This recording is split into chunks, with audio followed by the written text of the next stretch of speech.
Hi everyone, and welcome to the Noetic podcast. I'm your host, Jordan Cline, and I'm joined by my co-host, CJ. Hey everybody. And today we're going to be covering our ninth chapter of Montaigne's essays, titled Of Liars. And so with that, I'm just going to hand the mic on over to CJ. Alright, so first things first is that I want to emphasize that Montaigne, as an essayist, as the first essayist that we know of, the originator of such a genre, he often goes off on tangents and he takes diverging paths to get to his subject. So, as much as this is going to be about lying and liars, it starts off, the first part of this essay starts off with memory, which in a sense relates to lying, but we can start off with what Montaigne thinks about memory. And, well, starts off with what he thinks about his own memory, and he thinks he doesn't really have a great one, Jordan. Nope, not really. No, and it's this thing that he thinks is his crowning jewel, or he says it's deserving of a name and reputation, and that people think of memory with him, that memory is this intelligence or a common sense sort of thing, and that people think of him as a fool when he doesn't remember things. Definitely the lack of memory has implications for his intelligence and sort of a moral connotation, which he resents. And the moral thing is the second, exactly, where if he doesn't remember something from his friend, or he doesn't remember his wife's anniversary, that in some sense, and I think we both experienced that, and maybe have put that burden on others, that it's a negative thing, that, oh, you didn't remember this? Are you really a friend? Are you a friend?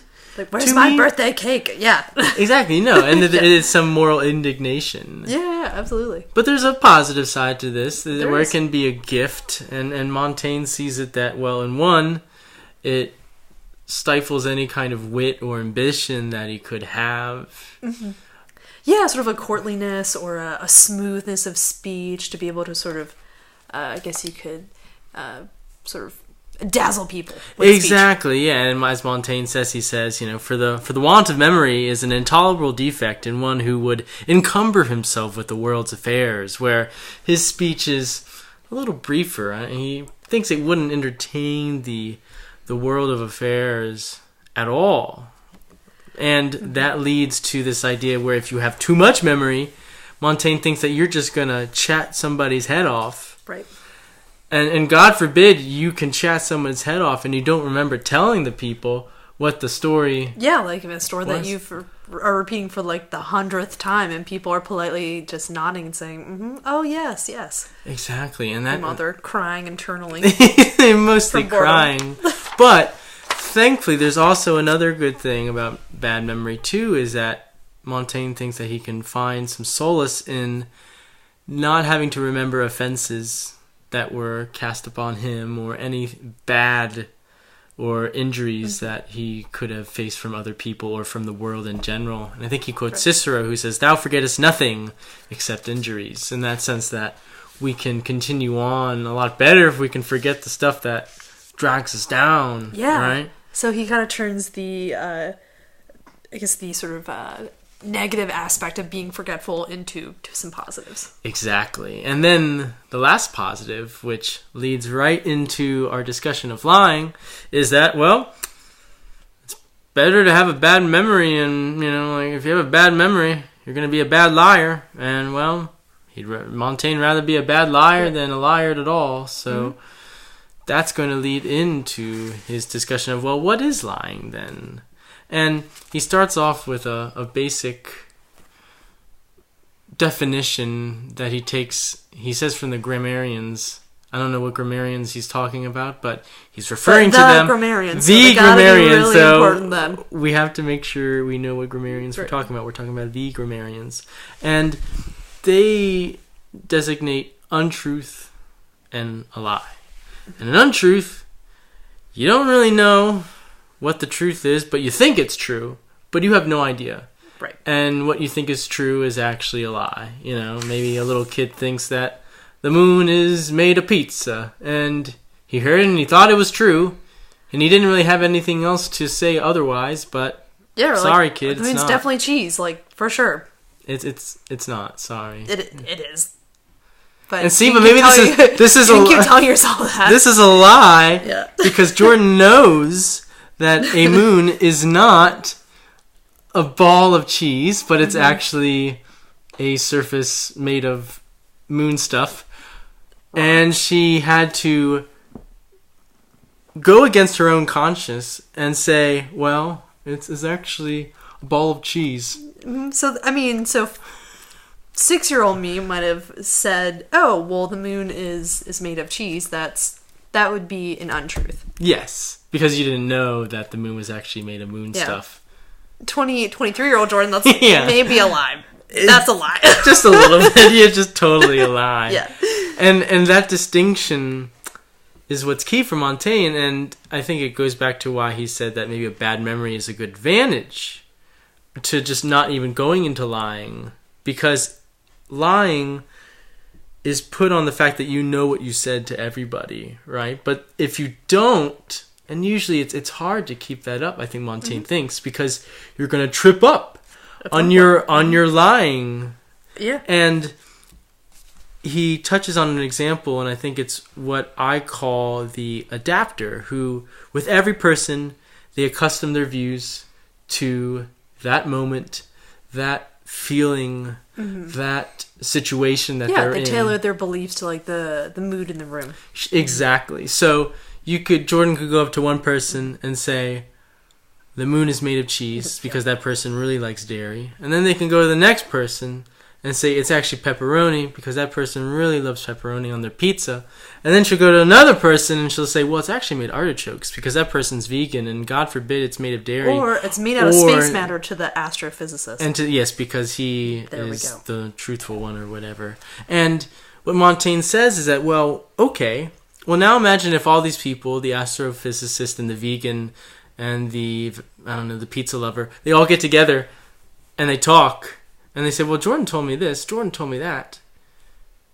What of lying then? Or what of this trick of being an adapter? And Montaigne, I think, puts it best in this sort of analogy where he says, and if any chance these men bring back their booty and compare their contradictory information, what becomes of that fine art?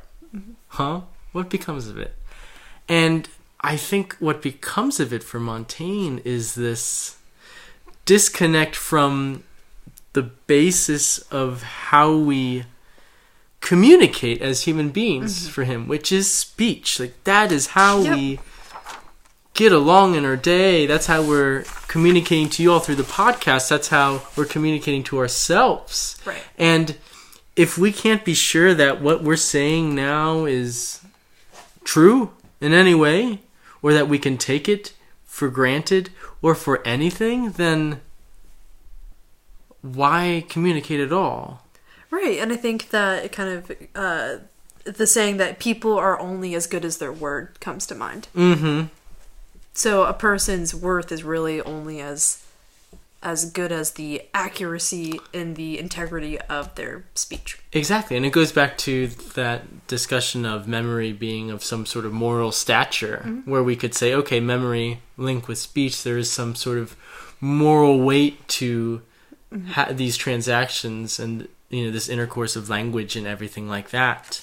And absolutely. Montaigne thinks, well, okay, maybe we have to stop this at an early age and make it so that people or little kids, it's not so much about, getting people to not chew with their mouth open. I mean, that's important, but to stop this lying that could affect communication in the future and lead to further injury of any kind. But this injury, according to Montaigne, and he'll reference the Pythagoreans, is infinite in some way. That evil is uncertain and it's infinite compared to truth, where we say, okay, this happened. Well, I mean, if you think about it too, if you start a lie, then you have to use more lies and create more inventions in order to cover up your lies. So it just keeps adding on again and again and again. Yeah, exactly. Because then you have to kind of create, just like the story keeps on building, and you just have to keep adding more layers to sort of cover your tracks. And would you say those layers are uncertain as well in some sense? Yeah. And I think that's why you get so tripped up, is just because you can easily, trick yourself or confuse yourself with all of these sort of uncertainties and all of these diversions from the truth. So then, I mean, Montaigne, I think it almost seems like he's joking, but in some sense I think he's kind of hinting at something that maybe he believes. He said, well, why don't we all just not talk at all? If lying is so infinite and vast, and we can't really pinch at the root because there can be so many variations on a single story that could be considered a lie, then why don't we just not speak at all? Right. But we must speak, Jordan. But we're humans, so... I mean, what do you think of this predicament that he sets out in some way? I mean, I don't know if he thinks that it can be solved necessarily, but we are left with this truth of lying being this thing where we can't stop it at the root, since it can diverge so much.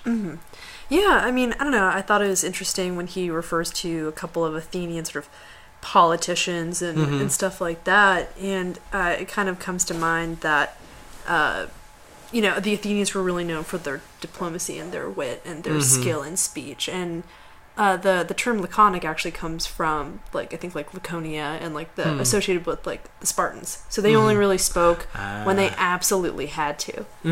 So it seems to me that he sort of leaning on this classical stuff is saying, look, this is where double dealings and being duplicitous with your speech has gotten you into really big trouble. So I don't think he necessarily provides any concrete solutions, but I think that he says as long as you operate within these sort of parameters, then you'll be much better off. So it's almost as if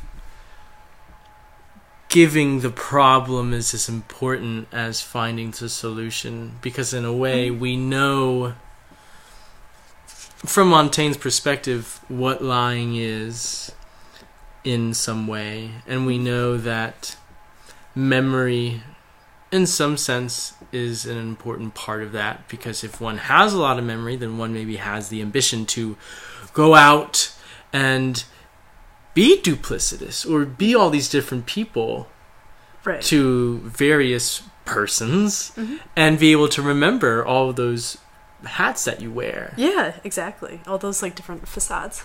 But in some sense, that's going to all come crashing down on you, that your wit and ambition, you're going to put on one hat instead of another, and that you will inevitably crumble under your vice of lying. Yeah, I mean, it's kind of you kind of buckle under the own weight of your own dishonesty. So it's to be... So would it be to be more laconic, or I suppose just to maybe try to yearn for the bad memory of Montaigne, and to just say things as they are and flourish if we have to a little bit, but to realize that lying can take so many different forms, truth can take one, but maybe it's a matter of just knowing that the inevitable doom that can, for lack of a better word, that can occur with lying, that Montaigne sees, and he says, look, it's just going to come to a point where you're going to run against a bad part of the situation, and it's just going to leave everybody in a miserable state.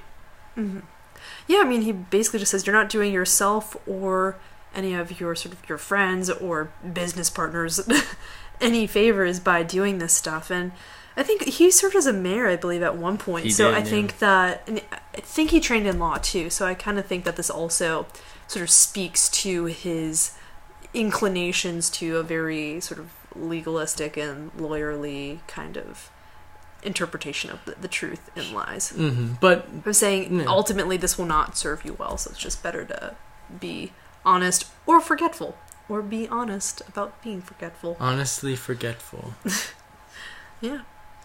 Thank you, Jordan, for this discussion. It was quite lovely, and I hope you all won't forget to go to our app, which you can find on the App Store or the Google Play page. I know you don't forget those. And then you can also find us on SoundCloud, and you can also check this out on YouTube, where you can see our faces that don't lie to you, for sure. And that is all under Noetic, again, which I'm not lying about, I promise. And I promise that I will have a lovely rest of my day. I hope you do too, Jordan. Sure. If she is lying, and I hope you all will be doing the same, and I hope you won't be lying to me by saying that you will be having a great rest of your day and will be thinking over Montaigne's words and thoughts. Just go out and be good, honest people. Yeah. And be a little forgetful. Thanks, guys. Bye.